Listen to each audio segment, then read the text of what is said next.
Welcome to Washington Today on C-SPAN Radio for Thursday, February 26, 2026. Former Secretary of State Hillary Clinton testifies in closed session before the House Oversight Committee about Jeffrey Epstein and co-conspirator Ghislaine Maxwell, saying she has no new information to give the committee, and Republican leaders should be asking people whose name comes up many more times in the Epstein files, including President Donald Trump. Minnesota Governor Tim Walz announces an anti-fraud legislative package and responds to the Trump administration putting on hold nearly $300 million in Medicaid funding to Minnesota over fraud concerns. Vice President JD Vance travels to a portion of Wisconsin where a vulnerable House Republican is running for reelection to speak at a manufacturing facility about the economy. Federal bank regulators answer questions at a Senate Banking Committee hearing on debanking, and a top UAE official investing $500 million in a crypto company owned by the Trump family. Another round of U.S.-Iran talks over Iran's nuclear program concludes with no announced breakthrough, as the U.S. House and Senate plan to vote next week on a War Powers Act resolution requiring congressional approval before the president can use the military against Iran.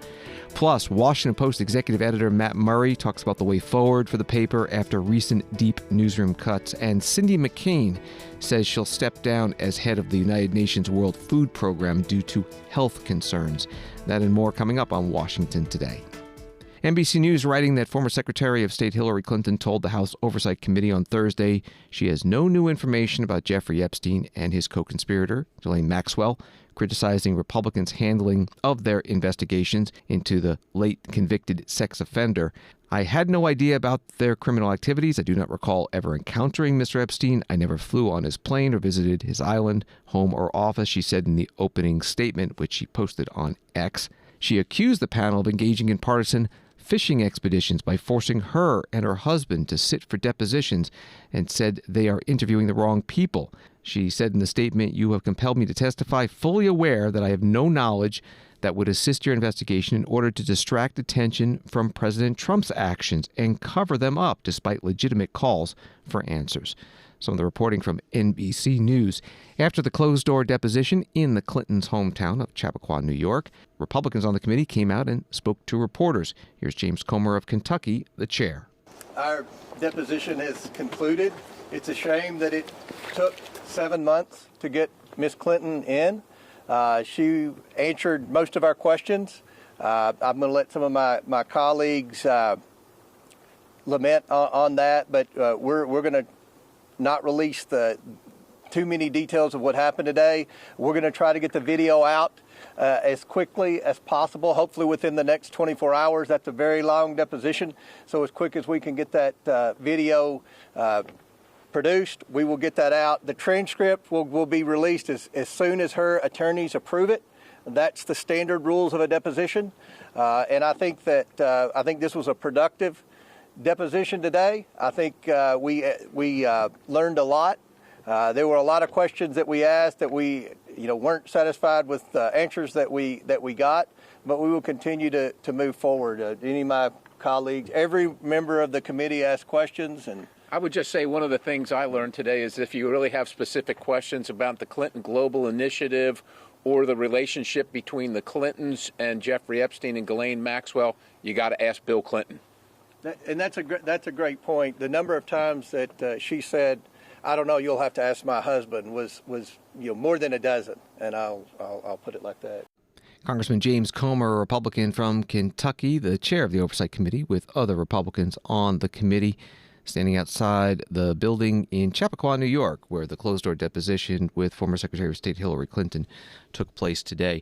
Congressman Robert Garcia, Democratic California ranking member on the committee, putting out a statement. Secretary Clinton was crystal clear. She never met Jeffrey Epstein, never went to the island, and never rode on his plane. She has no knowledge of Jeffrey Epstein and Ghislaine Maxwell's crimes. If oversight Republicans were serious about the Epstein investigation, they would be focusing on the fact the Department of Justice has been exposed for concealing Epstein documents that have to do with President Trump being accused of sexual abuse. It's time to bring in President Trump for testimony under oath. That statement posted by Congressman Garcia, and Congressman Comer was asked about this. Thank you, Mr. Chairman. Secretary Clinton said in her opening statement if Republicans were serious about investigating Jeffrey Epstein that you would call President Trump to testify. Why won't you? Well, President Trump has answered hundreds, if not thousands, of questions from you all about Epstein, and I think he's been very transparent in releasing the documents. We expect hopefully more documents to come in. We're still assessing the 3 million plus documents that we have. We obviously will be moving on to the next phase and bringing more people in for questions. So again, remember, this was a bipartisan subpoena by members of both parties to bring in Ms. Clinton. And it's just a shame that it took 7 months. And I know every member of our committee has a big list of names they want to bring in. These are big, powerful people that hire very skilled law firms, and they delay, and you know, part of when you delay in this investigation, it takes 7 months to bring a witness in like it did today. That creates a problem. So we're trying to move as quickly as we can. We're obviously following what's going on in the United Kingdom now. We're following, everything. I know that there are a lot of eyes, and hopefully the media will play a role in this. The media has a role. The documents have been made public. We're going to continue to fight for more redactions. There are some names who are redacted. I think we all agree shouldn't be redacted. I don't think they're who you think they are. So that's why we want those names. Chairman, if I could just add in real quick to follow up on that, though, we asked specifically the victims, and we were all there, as well as the Speaker and the Democrat members of Congress, if the president was involved, and they exonerated him. So why would we bring in the president of the United States, who's been exonerated, who cooperated with law enforcement, and who released the files when we had to fight? We basically threatened to hold the Clintons in contempt if they didn't want to come in. So to be clear, we had cooperation. We asked the victims directly, and he was exonerated. So I would encourage all of you to at least do the fair reporting and understanding that just like you would not publish false statements about the Clintons in some of the allegations that have been made about them, you would give the President of the United States the same respect. And he also went to law enforcement. Congresswoman Anna Paulina Luna, Republican of Florida, and Congressman James Comer, Republican of Kentucky, chair of the Oversight Committee. Republicans on the committee talking to reporters outside the closed-door deposition today of former Secretary of State Hillary Clinton in the Epstein investigation. AP reporting mid-afternoon after a pause, the House Oversight Committee's deposition of the former secretary has restarted. It was put on hold after Republican Congresswoman Lauren Boebert shared a photo of Clinton at the closed-door proceeding with a conservative influencer who posted it on social media. The photo violated committee rules for depositions, but Boebert posted on social media that the influencer did nothing wrong. That was from AP. After the deposition was over, Hillary Clinton herself came out and spoke to reporters. Well, I have just finished testifying. I answered every one of their questions as fully as I could, based on what I knew, and what I knew is what I said in my statement this morning. I never met Jeffrey Epstein, never had any connection or communication with him. I knew Ghislaine Maxwell casually as an acquaintance, but whatever they asked me, I did my very best to respond. It was disappointing that they refused to hold a public hearing, so I wouldn't have to be out here characterizing it for you. You could have seen it for yourself. We had asked for that. We think it would have been better for the committee and its efforts to gather whatever information they are seeking.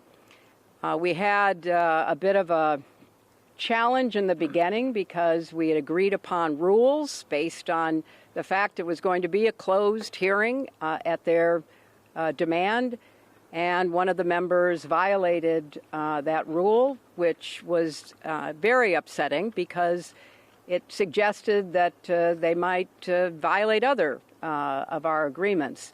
So we had to cease the hearing for a period of time until we could get assurances that no rules would be broken going forward, and we returned to answer questions repetitively, literally over and over again.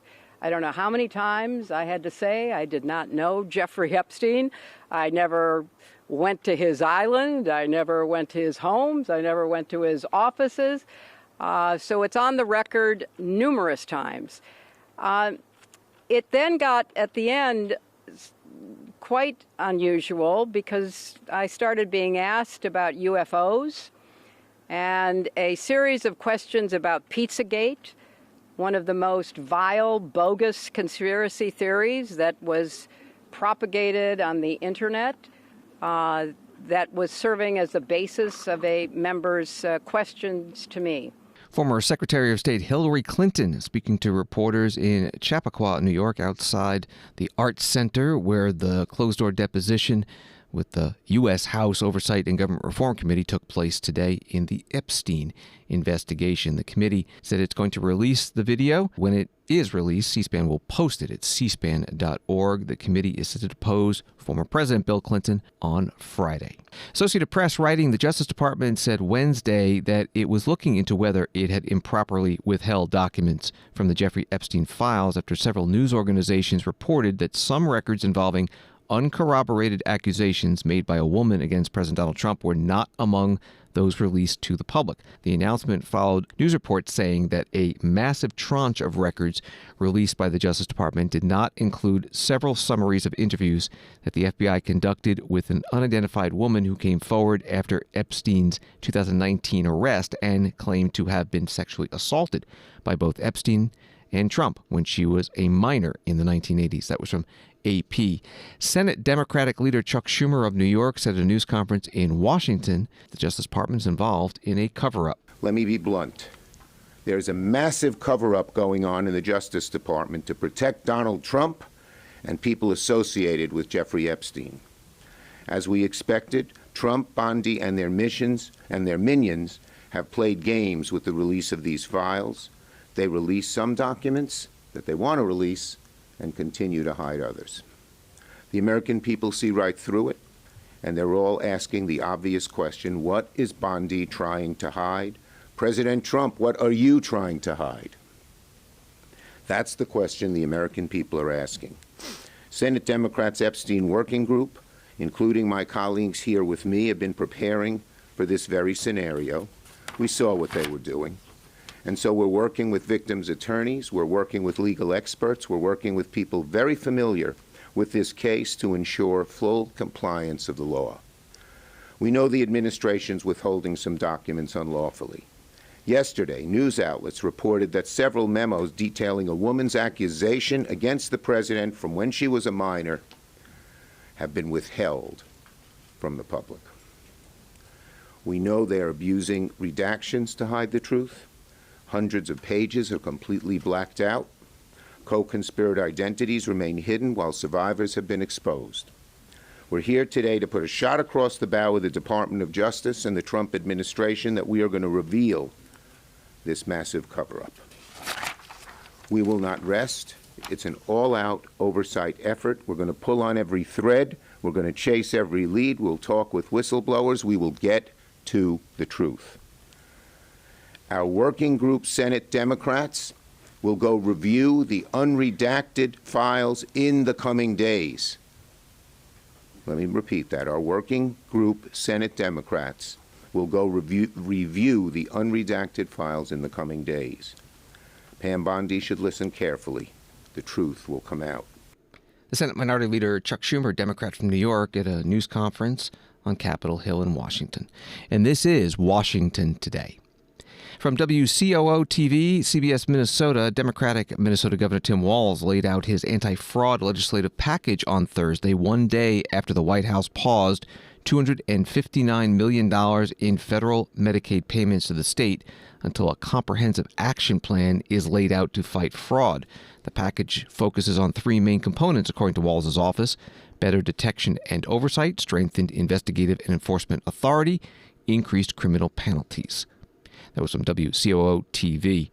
A reporter at the news conference with the governor in Minneapolis asked him about the Trump administration actions and accusations. What do you think is behind this immigration action? If I knew what went on in Donald Trump's mind, I think the world would be really glad to hear me say what it is. I have no damn idea, Mary, what they're thinking. This is, yeah, because I think the number is now 19 billion, according to the president. And, you know, look, the thing about that is, and we've been very candid and open trying to solve this, misinformation doesn't help us fix fraud. Saying false numbers like this doesn't get to the reality of this, the actual tools to do it. Look, I see no other way to view this than I take him for his word when this is reckoning and retribution. They used false pretense to come in on Metro Surge, and we saw the catastrophic damage that was done and the deaths. Now we're seeing them turn to this. And again, I ask all of you, you're very versed at this. You followed this. You see this. So they're going to freeze the money because of fraud. What specific fraud? What did you see that the state didn't do? You've been hearing this. We've been doing all these. They gave you not one single grain of this happened that's fraud. And as we know, it doesn't make it right. This is in every state, and the numbers are bigger in other states because they're bigger, and they're doing nothing. And they're being very specific about this. And look, I don't know when sometimes somebody says that enough is enough. This is a targeted retribution against a state that the president doesn't like. The real shame in all this is a state that does health care as well as anybody. Health care outcomes, health care access, health care providers. We do it as well as anybody. And this Medicaid piece, I don't know how you can't use this statistic. CMS's own numbers say Medicaid error rates in Minnesota are 2.1%. National average is 6.4%. Why are you coming to a state with the lowest in this? And why did you make an arbitrary decision to, what's the word I'm using now they're calling this? A deferral. It's not. It's a ransom note. It's the same stuff they did. They sent that on January 6th of when they're threatening us, and then what they wanted, voter rolls, they wanted everything else. So look, I've asked the president, we're tackling this. We want to partner with you. We need you to quit firing U.S. attorneys who are good at fraud. We need you to quit firing FBI agents because they carried out their job. We need you to partner with us because I don't know why this is so hard to understand, and I will continue to say this. You can trust me on this. The person who's angriest about this fraud is me. There is certainly no political upside to having fraud in your state, and it undermines the very program that I have spent a lifetime advocating for and trying to implement, and we have got criminals. It seems like the Republicans, the only people they're not concerned about in this is the actual criminals, standing with the criminals. This president has pardoned people who took part in Medicaid fraud, who were responsible for paying back almost $300 million, and because he pardoned them, that went away. This is some type of upside-down world where we need the adults in the room, and I'm counting on Republican leadership here in the legislature to say, we're going to give them the tools to put people in jail who commit fraud. That would be a great thing. So, Mary, I can't answer you. Minnesota Governor Tim Walz, a Democrat, at a news conference in Minneapolis today, unveiling an anti-fraud legislative package that he's sending to the legislature. And Vice President JD Vance said Wednesday that Minnesota has 60 days to respond to the allegations of Medicaid fraud or face the suspension of the $259 million currently on hold. Milwaukee Journal Sentinel writing, in a visit to central Wisconsin, Vice President JD Vance implored voters to not give power back to the, quote, crazy Democrats. Vance spoke at Point Precision in Plover on February 26, 2 days following President Donald Trump's State of the Union address. The visit was part of a coordinated campaign by the White House to put the president and top administration officials in front of voters in battleground states in hopes of keeping the focus on economic policies. He also asked voters to ensure that Democrats don't win in Wisconsin's 3rd congressional district, where Republican Derek Van Orden is running for a 3rd term against Democrat Rebecca Cook. Reporting from Milwaukee Journal Sentinel, here's part of Vice President J.D. Vance's speech.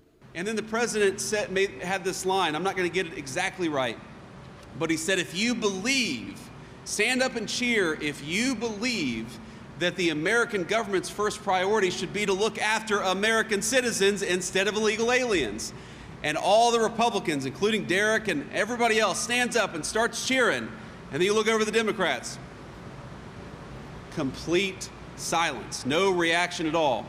The one thing that got at least some of the Democrats to stand up and cheer was the Olympic hockey team, which we're of course very proud of.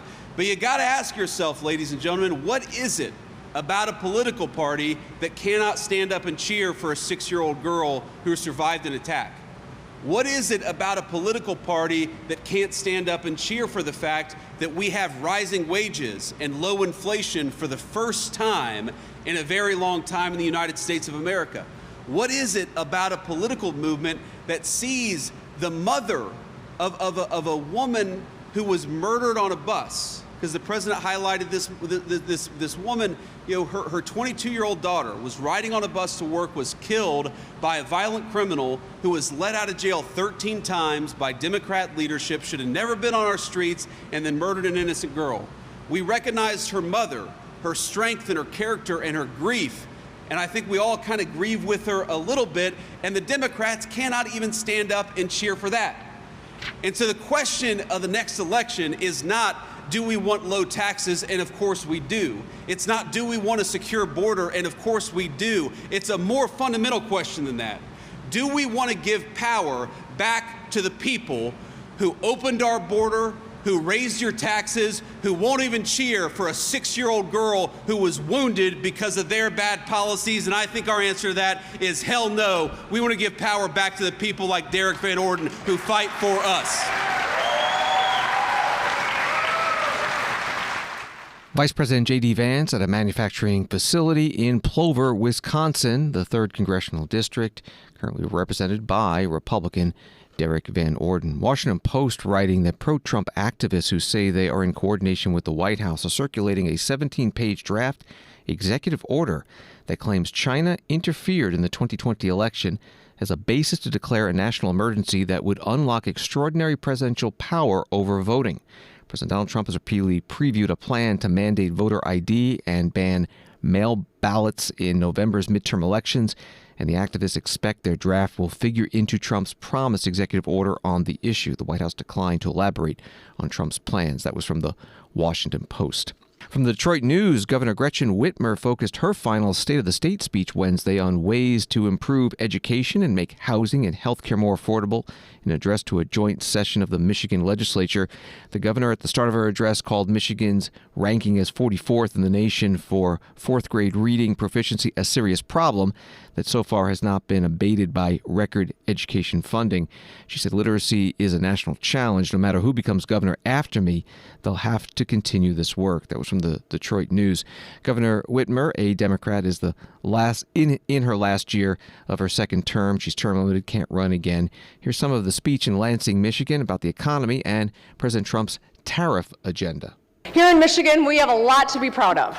Over the last 7 years, we've delivered on the kitchen table issues. Together, we're building a Michigan for all.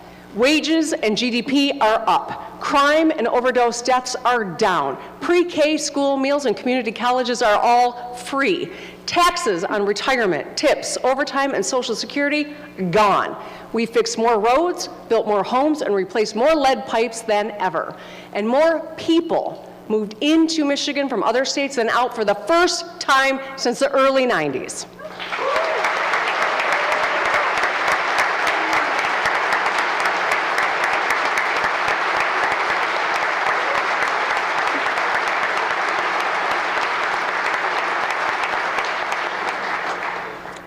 Still, people are nervous about the national economy. And while your paycheck may have grown, the cost of everything else has too. Many middle-class families tread water, struggle to pay the bills, find good jobs, and get ahead. And if you're young, it can be hard to find a job that pays well or a home that you can afford. Tariffs have jacked up prices, costing families an average of $1,000 a year. Businesses of all sizes are facing higher costs and massive uncertainty too. Last year, America had its worst manufacturing trade deficit ever, while China clocked their highest trade surplus ever, $1.2 trillion. I'm hopeful that last week's Supreme Court decision will force Congress and the President to work out a more strategic trade policy. Governor Gretchen Whitmer, Democrat of Michigan, giving her State of the State address in Lansing Wednesday night. She also vowed that a new bridge between Detroit and Windsor, Ontario will open despite threats from President Donald Trump to block it until, as the president put it in a Truth Social post. The U.S. is fully compensated for everything we have given them, Canada, and also importantly, Canada treats the United States with the fairness and respect that we deserve. Later in Governor Whitmer's speech, as she was talking about economic development, she also thanked President Trump for committing last year to station 21 F-15 fighter jets at Selfridge Air National Guard Base to replace a fleet of older jets. Michiganders expect us to compete and win. Michigan is open for business. New factories making batteries, cars, chips are opening in Marshall, Lake Orion, Holland, Bay City, Calumet, Hemlock, Ann Arbor, and Delta Township. A new fighter mission is coming to Selfridge Air National Guard Base in Macomb County.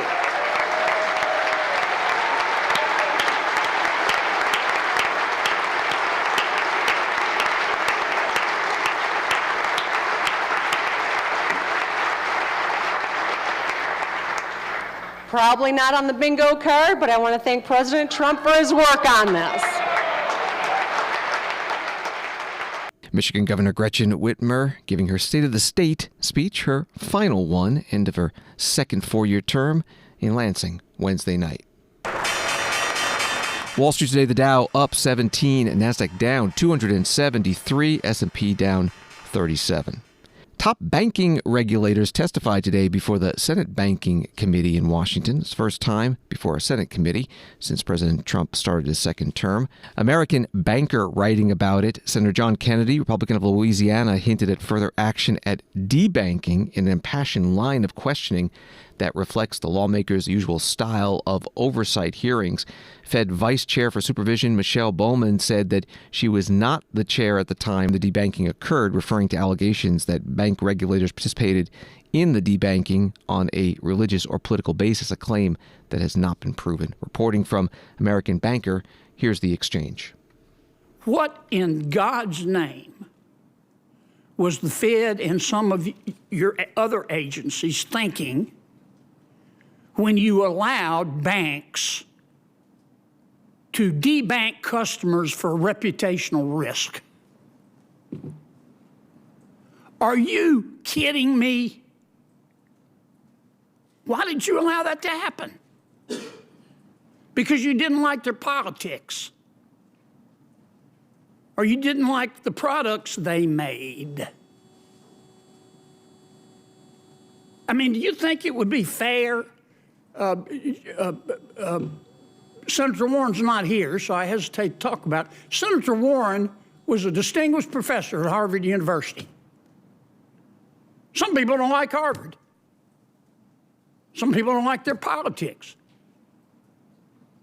How could you possibly allow a bank to have the option? I'm not saying they did it, but to debank someone like Senator Warren. I'm using her as a hypothetical example because you didn't like her politics.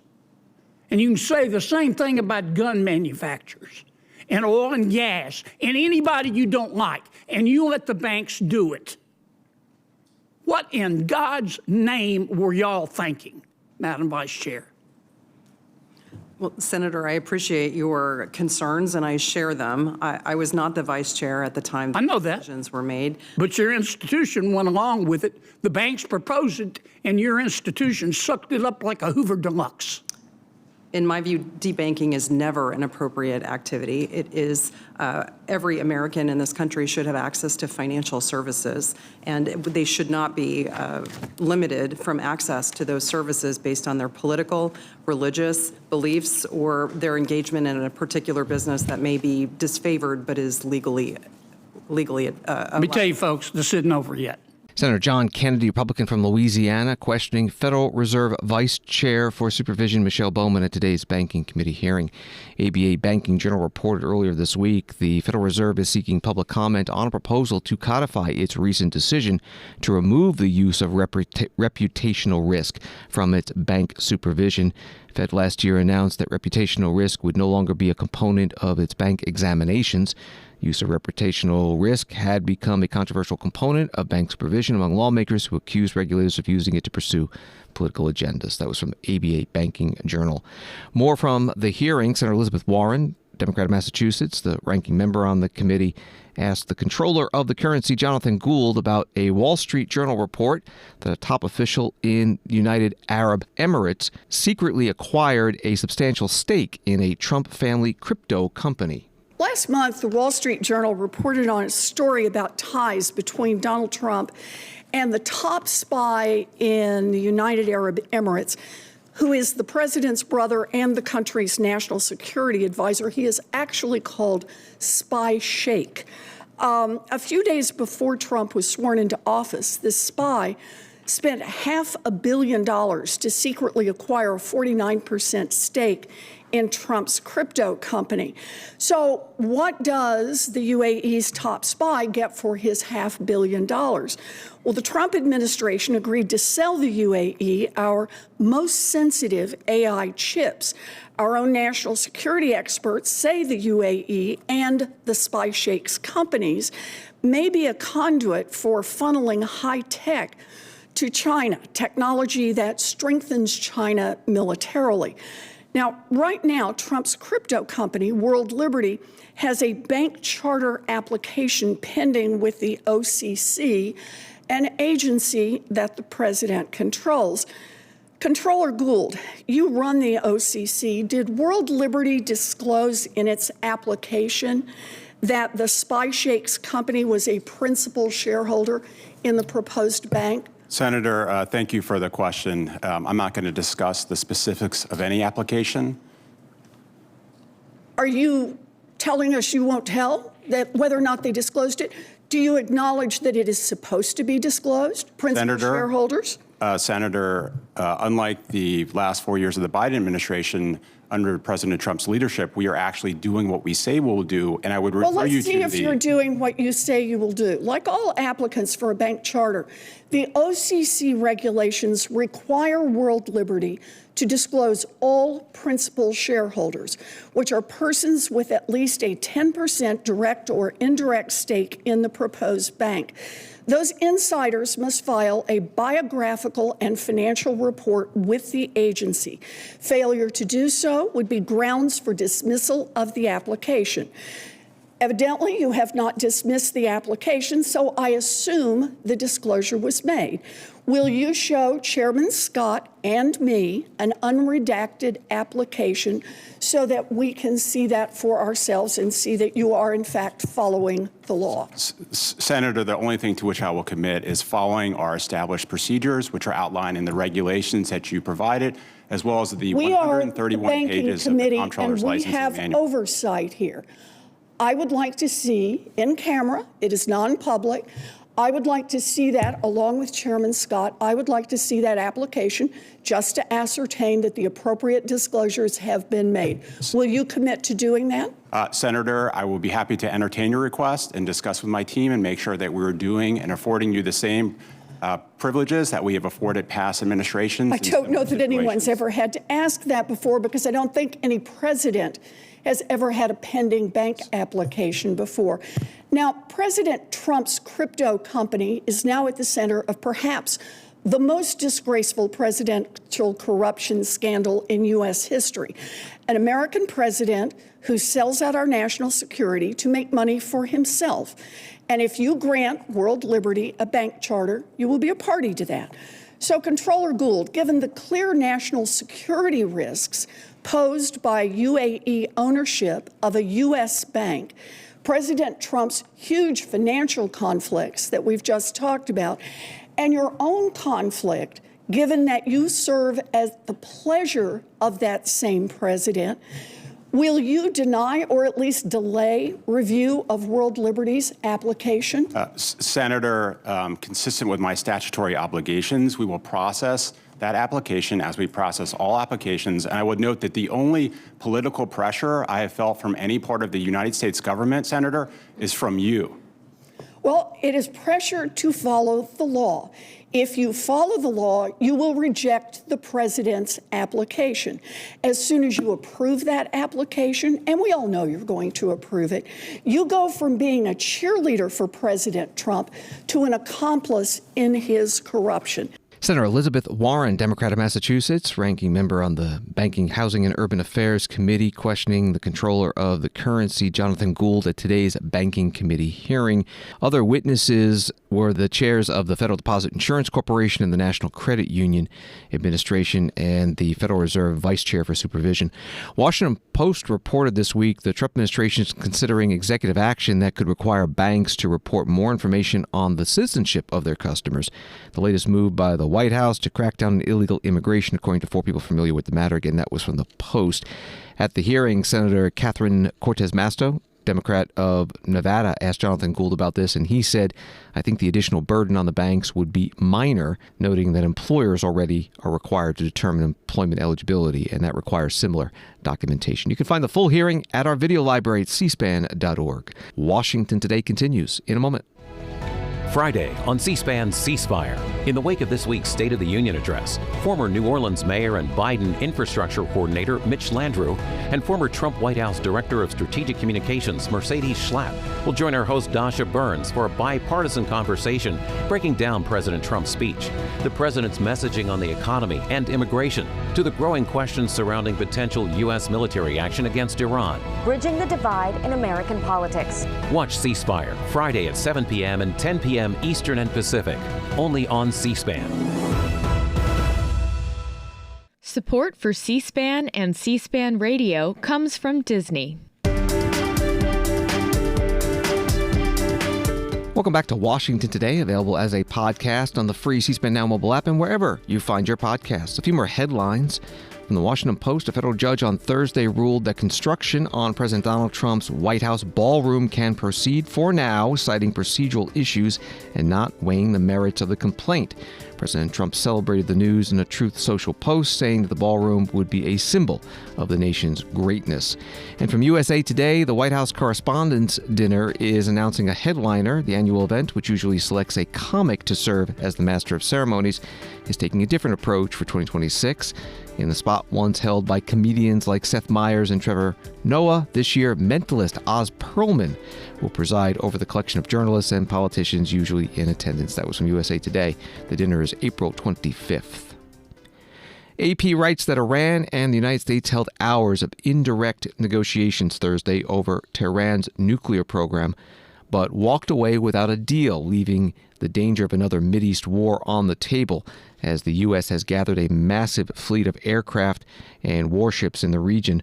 Oman's foreign minister, who mediated the talks in Geneva, said there had been significant progress in the negotiation without elaborating. But just before the talks ended, Iranian state television reported that Tehran was determined to continue enriching uranium, rejected proposals to transfer it abroad, and sought the lifting of international sanctions, indicating it was not prepared to meet U.S. President Donald Trump's demands. That was from Associated Press. In Washington, D.C., House Democratic leaders announced they'll be forcing a vote next week on a war powers resolution, which would require the president to seek authorization from Congress before carrying out military strikes in Iran. Their statement reads, the Iranian regime is brutal and destabilizing, seen most recently in the killing of thousands of protesters. However, undertaking a war of choice in the Middle East without a full understanding of all the attendant risks to our service members and to escalation is reckless. And Senator Tim Kaine, Democrat of Virginia, said on the Senate floor today that he expects a vote next week in the Senate on a similar resolution and that he'll support it.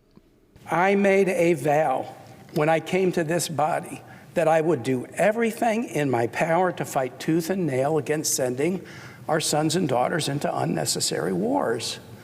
I'm on the Armed Services Committee. I've voted for war authorizations. If we need to go to war to defend this country, then those who've signed up to do that, knowing that that might be a possibility, they're ready to serve us to defend the nation.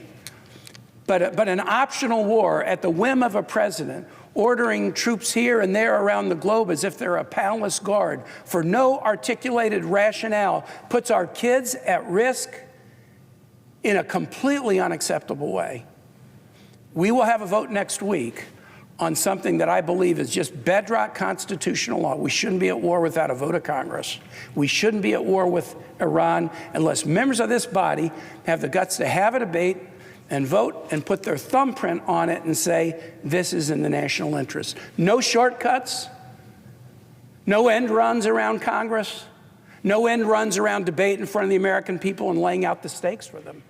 I can't believe that Virginia, one of the most military states in the country, is so different than other parts of this nation. I can't believe that this nation is like itching for another war in the Middle East. Haven't we learned something from a quarter of century of war in the Middle East? I hope we have. I hope my colleagues will join me next week in suggesting no war unless we vote to authorize it. Mr. President, I yield the floor. Senator Tim Kaine, Democrat of Virginia, on the Senate floor today on a war powers resolution requiring congressional authorization before the president could attack Iran.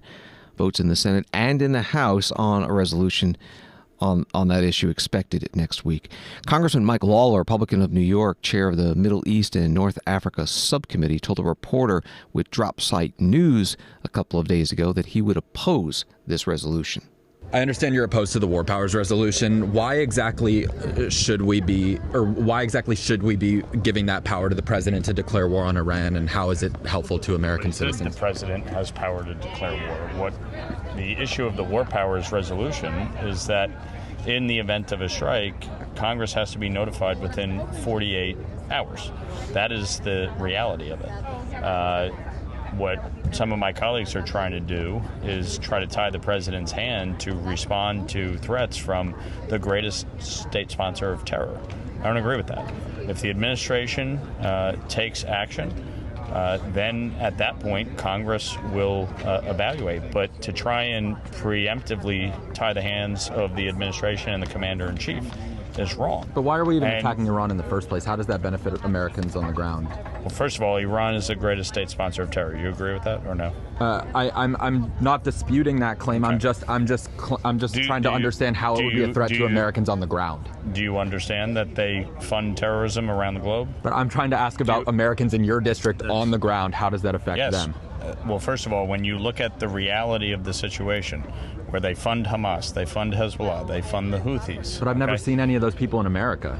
I mean, you haven't seen any terrorism in America. You haven't seen terrorists coming into the United States. You haven't seen terrorism in our hemisphere. You look at Venezuela, for instance, where Hamas and Hezbollah were operating out of Venezuela. You understand that, right?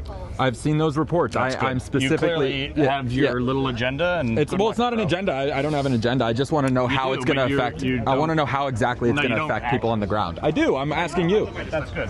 Have a good day, bro. Congressman Mike Lawler, Republican from New York, interviewed by a Drop Site News reporter on Tuesday. Congressman Ro Khanna, Democrat of California, writing on X today, we will force a vote on Congressman Tom Massie, Republican of Kentucky's, and my bipartisan resolution to stop Trump from launching an illegal war in Iran next week. This perhaps will be the most consequential vote in Congress on war or peace since the Iraq War vote in 2002. Another AP article, the Pentagon's top spokesman has reiterated that the military wants to use Anthropic's artificial intelligence technology in legal ways and will not let the company dictate any limits ahead of a Friday deadline to agree to its standards. Sean Parnell said Thursday on social media the Pentagon has no interest in using AI to conduct mass surveillance of Americans, which is illegal, nor do we want to use AI to develop autonomous weapons that operate without human involvement. Anthropic's policies prevent their models from being used for these purposes. It's the last of its peers to not supply its technology to a new U.S. military internal network. During a meeting on Tuesday between Defense Secretary Pete Hegseth and Anthropic CEO Dario Amodei, military officials warned that they could designate Anthropic as a supply chain risk, cancel its contract, or invoke a Cold War-era law called the Defense Production Act to give the military more sweeping authority to use its products, even if the company doesn't approve. That was from AP. Senator Lissa Slotkin, Democrat from Michigan, raised this issue today at a Armed Services Committee hearing with witness Mark Ditlefson, nominated for Assistant Defense Secretary for Homeland Defense and America's Securities Affairs. Reports came out this week that Secretary Hegseth was negotiating a contract with an AI company, and this AI company says, look, we just have two conditions. We're not going to allow our AI to be used to develop weapons that can kill without a human being in the kill chain. And then number two, we're not going to allow our AI to be used for mass surveillance of American citizens. And that Secretary Hegseth got very upset about those two conditions, that he refused those conditions.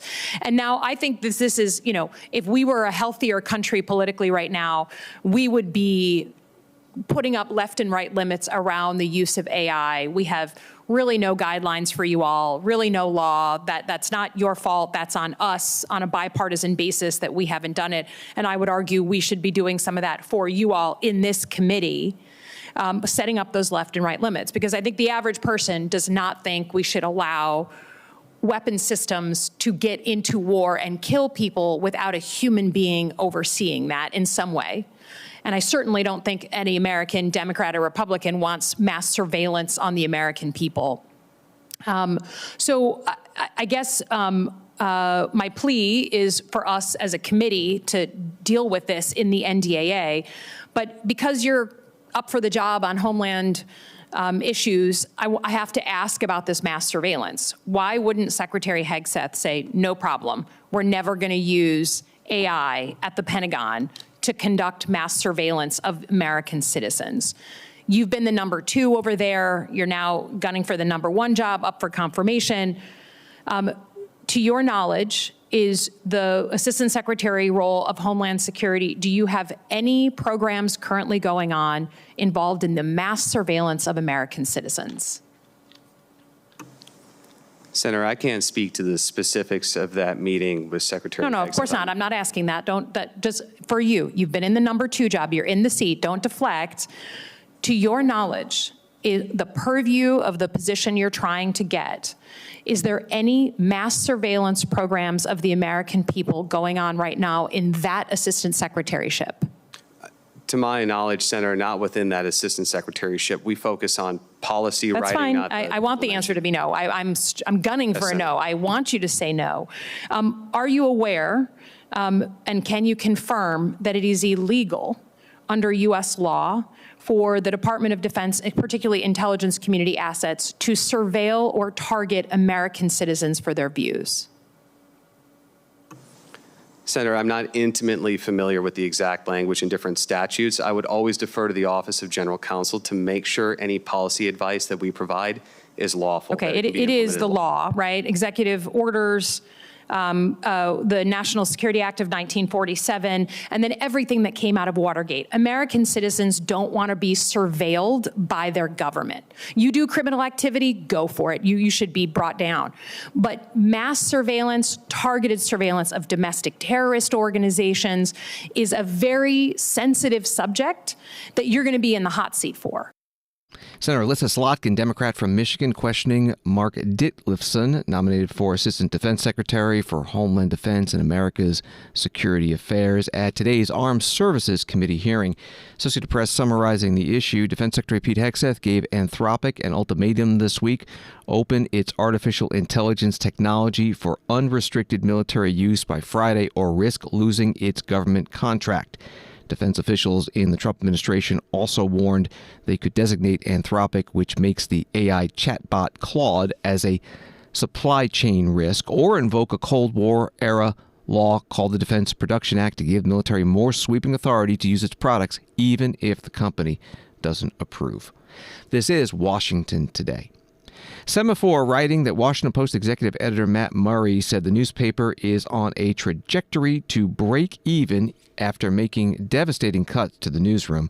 Speaking at Semaphore's Restoring Trust in Media event in Washington on Wednesday, Murray recounted the pain that came from the mass layoffs earlier this month that left more than 300 journalists without a job. Reporting from Semaphore, Matt Murray was interviewed by Max Taney, Semaphore's media editor.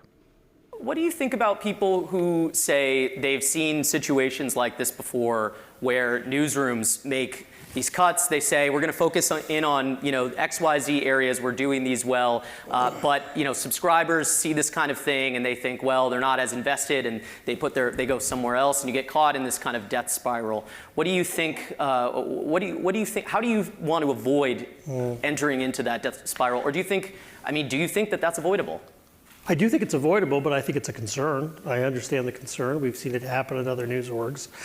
To the question you asked me earlier, certainly I I thought about some of those things a little bit because I came here to try to do what I can to help the Post grow and thrive, not to oversee a steady decline. I'd say the reality is that the Post had been facing some declining for quite some time. The data really demonstrated that. We've been on a 5-year trajectory of losing revenues, seeing subscriptions wane or go sideways. We overinvested, candidly, at the peak of COVID, like some of the tech companies did. And then what did you overinvest changed. in? Because I had heard you say that on Dylan Byers' podcast, and I was confused. What did you overinvest in? I mean, what happened is we invested in editing resources and some areas of coverage kind of off the back of the Trump bump and the presumption that when everybody was home reading news during COVID, that was a new state of normal. And when COVID faded and news consumption habits started to drop again, our consumption, our costs had gone high, but our consumption went back down. So we started to have a mismatch there. But just to finish the point on the spiral, what we did, and there's a bit of risk in it, but I think we made very smart choices. Standing still would not have been an option. So what we're aiming to do is get to break even. Our owner is committed to a long-term future for the Post.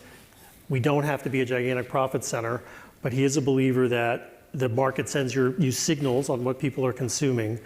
So we're on trajectory to be on break even. And from that place, I think we're going to have the tools, the data, and the measurement in place to smartly grow again. How often do you talk to, you mentioned the owner, Jeff Bezos. How often are you speaking with him? I mean, inconsistently here and there. It kind of depends on the time, but we talk from time to time, but there's no regular cadence. What do you think? I know that you've advised the newsroom to kind of tune out some of the noise, and I know that there's a few competitors out there in the media space. I see some of them out here today, and sometimes it is noise. I'm sometimes guilty of that. But one of the things that people are really interested in is how invested is Jeff Bezos in the Washington Post? That's a question that people are kind of unsure of what the answer to that is. And you've seen, I'm sure, some people who say, well, to the richest man in the world, what's another $100 million? As ridiculous as that might seem to some of us. I think there's two different things there. I think on the second point, people can have their opinions on how he spends his money or doesn't spend his money. I don't have an opinion on that. He's probably spent a lot of money on the Washington Post since he bought it this decade. Do you know how much? How much do you think? I don't. I'm not going to speculate on that. It's. But I think no, I understand, but a substantial amount. I think I can tell you in my conversations with him, and I want to be a little careful because they're really private conversations, but I hear actually real belief in the faith of news and the fact that he really believes people need news in the country. We know the opportunity for news, even though people's consumption habits don't always match them. He's a believer in fair news. He's a believer in bringing information out to people. He's not as interested in sort of serving just elite audiences, but he wants average people to see news. And what he wants is for us to be relevant and lively in people's lives. That's what I hear. As an owner, from what I want as an editor, which is don't interfere with my newsroom, which he does not do. He does not give me any editorial missions or driving or even commentary. I want editorial independence that way, and I want that long-term faith. Those are good things. Washington Post executive editor Matt Murray in conversation with Semaphore media editor Max Tani at a Semaphore program Wednesday night on the trust in media. Wall Street Journal writes that the Post lost more than $100 million last year, according to people familiar with the matter. Financial troubles that contributed to the company's decision to cut its staff by 30% earlier this month. Another speaker at the Semaphore program on the media was FCC Chair Brendan Carr, who, as Semaphore reports it, praised CBS under the new leadership of David Ellison and Barry Weiss. He said, "I think they're doing a great job," adding that he appreciates the network is trying to do something different and experimenting with new formats. Ellison took over at Paramount last year following its merger with Skydance and made several changes seen as friendly to conservatives, writes Semaphore. Brendan Carr was also asked about a new investigation involving sports programming. You put out a request for public notice today about something that I'm sure drives lots of people crazy, which is football and other sports rights moving behind streaming paywalls. That just does not strike me, though, that the NFL making a deal with Netflix is any of your business. Like, how do you insert yourself into that one? There's a lot of things that I do that people don't think are any of my business, but it hasn't slowed me down yet. So there is a nexus here. So there's been a great partnership between broadcasters and sports rights over the years. And the sports rights have been great that it's on broadcast because it grows the audience for the sports leagues, but it also helps to bring viewers to local broadcast TV. And that is what ends up paying for that expensive local news and journalism. So if we have every or a substantial number of football or other sports games go behind paywalls, it could really undermine, again, my goal, which is how do we keep local news and journalism going in communities? We need healthy affiliates, healthy local TV stations to make that happen. So that's part of why we're looking at it. Is that I guess I'm asking, do you have any real right to insert yourself there? It's got two private companies, Netflix, the NFL. Sure, yeah, we should have public notice. So we have the right to do that. FCC Chair Brendan Carr interviewed by Ben Smith, Semaphore editor-in-chief, on Wednesday. AP writing about it, the Public Notice Wednesday said NFL games aired on 10 different services, which, according to some estimates, could cost a consumer over $1,500 to watch all games. NFL, in a statement to AP, the NFL has the most accessible, fan-friendly distribution model across all sports and entertainment, with over 87% of our games shown on free broadcast television, in addition to numerous popular digital platforms. Politico Europe writing that Cindy McCain will step down as executive editor of the UN World Food Program later this year, citing ongoing health concerns after suffering a mild stroke in October. McCain informed staff and the agency's executive board today that she plans to leave her post in 3 months to focus on her recovery. The 71-year-old returned to the Rome-based agency in early January, but said the demands of the job were outpacing her recovery. That was from Politico Europe. Cindy McCain posted a video of some of her remarks to the staff. I've made a very difficult decision. My doctors and my family want me to come home. But the truth is, I haven't recovered. I'm stepping down from WFP. This is an extremely demanding job, and whoever takes this job has to be willing to give it not just 100%, but 150%, because it's too hard not to. I've spent a lot of time, not just with my team, but I've spent a lot of time with all of you. I thank you for your friendship, and I thank you for everything you do for WFP. They're the best. Thank you.